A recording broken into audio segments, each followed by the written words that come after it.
Hidden in Tennessee's rugged wilderness lies Nickajack Cave, a forbidden underworld of flooded passages and deadly secrets, locked away by chains and warnings. On a fateful night in 1992, David Gant and his friend defied those barriers, chasing a legend that promised glory but delivered terror. What happened next shocked the caving world. If you're a caving explorer or horror fan, this true story will pull you in and never let go. Hit that like button if you're ready for a chilling adventure, and let's step into the darkness of this caving nightmare. David Gant was no stranger to adventure.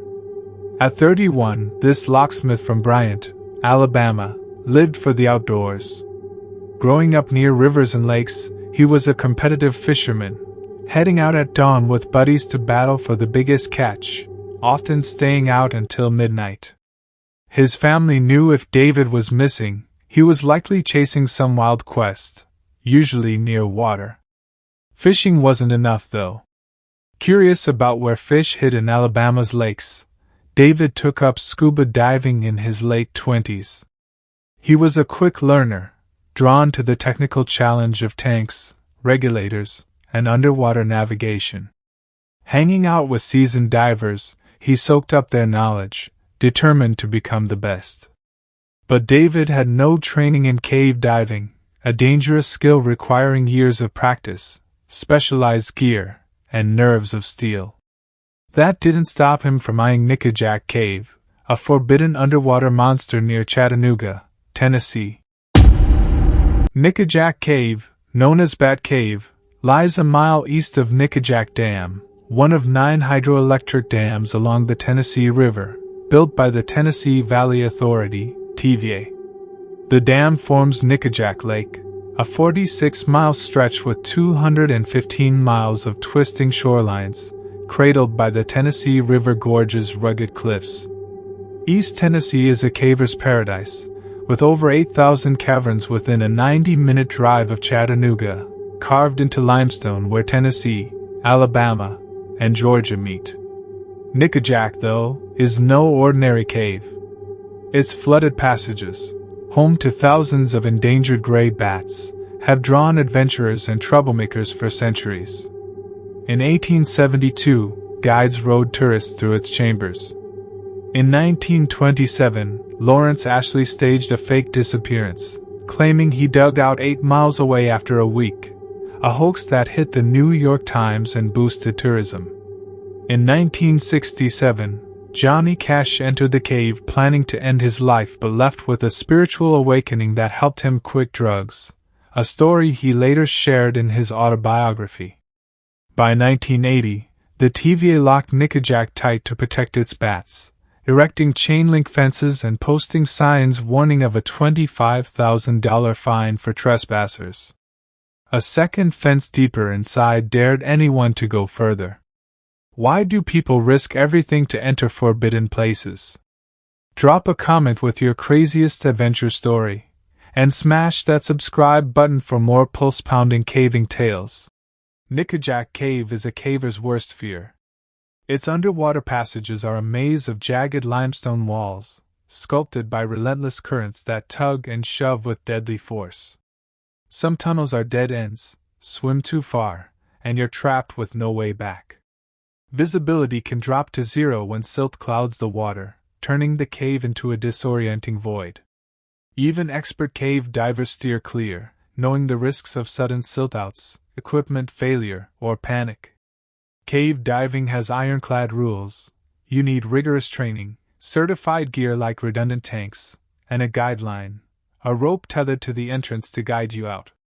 Breaking these rules is deadly, and entering an illegal cave like Nickajack is pure recklessness.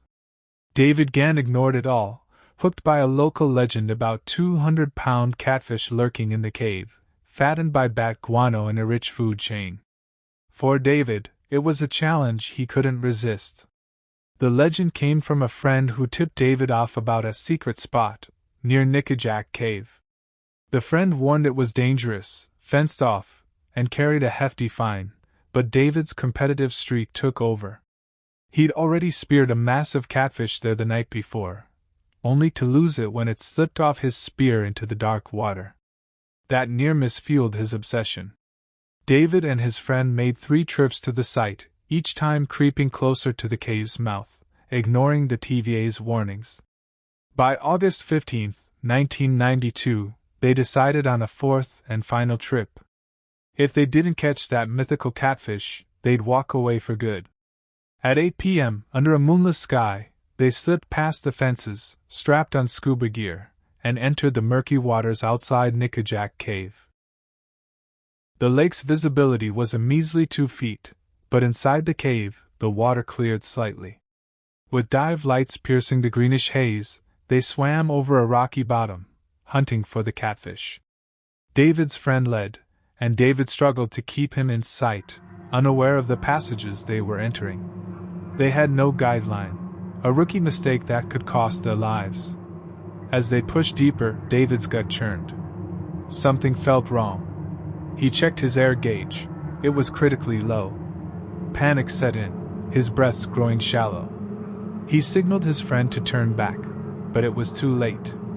They followed their bubbles upward, expecting an air pocket, only to slam into a solid cave ceiling.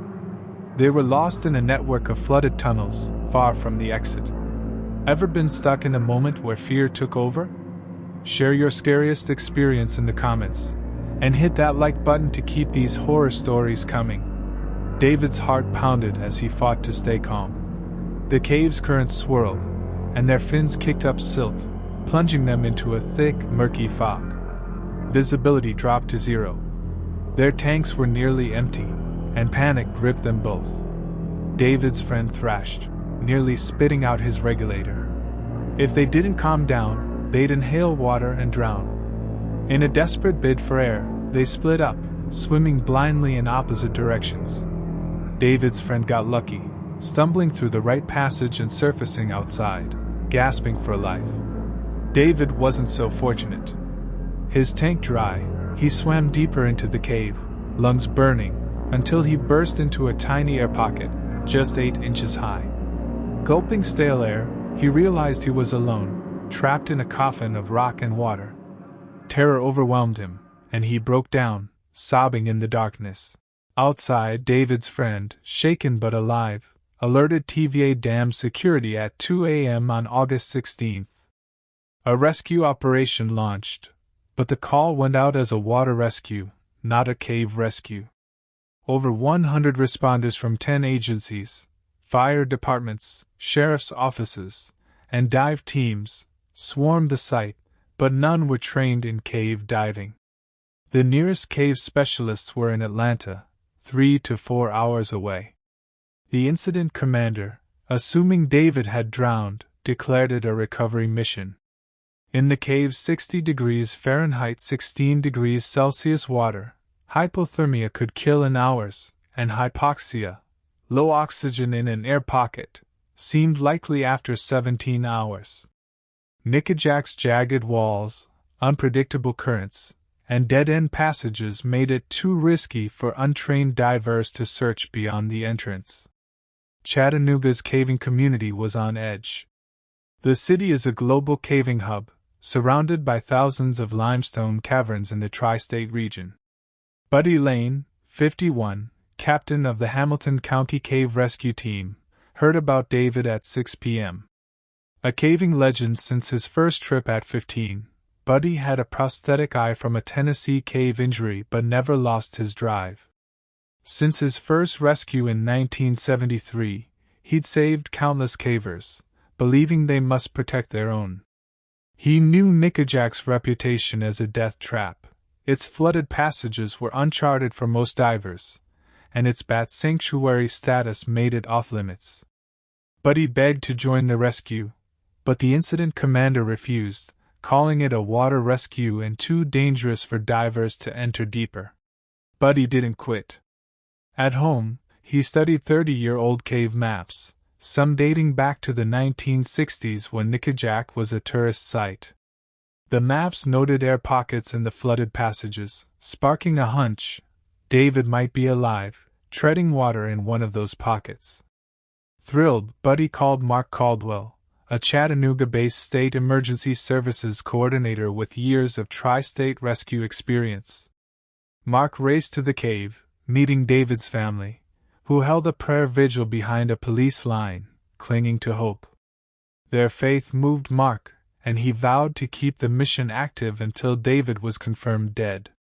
He confronted the incident commander, overriding the recovery status and inviting Buddy's team to the scene. Mark made a daring call. He asked the TVA to lower Nickajack Lake's water level to open air pockets and clear passages for rescuers. This meant halting power generation and opening spillways, costing the TVA hundreds of thousands in lost revenue. On a Sunday morning, TVA operators acted swiftly, moving 389.6 trillion gallons of water to drop the lake 14 inches, the maximum allowed without disrupting river traffic. That drop was David's only hope. Buddy and his lieutenant, Dennis Curry, entered the cave with borrowed fins, caving helmets, and dive lights. They navigated passages with just 2 inches of airspace, their faces grazing the ceiling. A massive catfish, maybe the one David chased, swam past, startling them. At every air pocket they shouted, "David!" hoping for a reply. Deep inside, David floated in his 8-inch air pocket, his oxygen fading, carbon dioxide poisoning his lungs. Hypoxia blurred his mind, and he saw visions of angels coming to take him home, his family praying outside. He was seconds from losing consciousness when he heard a faint call. "David!" With his last strength, he croaked, "Hey!" Buddy and Dennis swam toward the sound, finding David behind a low airspace barrier. Their lights blinded him as they surfaced, and David, half delirious, whispered, "You're angels!" The lake's 14-inch drop had opened just 1.5 inches of airspace, enough to reach him. Buddy and Dennis guided David through the tight passages, his body weak from 17 hours of treading water. A waiting boat carried him to the cave's mouth, where he emerged at dawn on August 16th. Shouts of, "He's alive!" echoed down the riverbank, reaching his family, who wept with joy. It was a miracle. This rescue was a chain of miracles. David's friend escaped to raise the alarm. David found an air pocket, defying the odds. Buddy's old maps pinpointed possible lifelines. Mark's advocacy kept hope alive, and TVA's lake drop gave rescuers a window. Without any one of these, David would have died.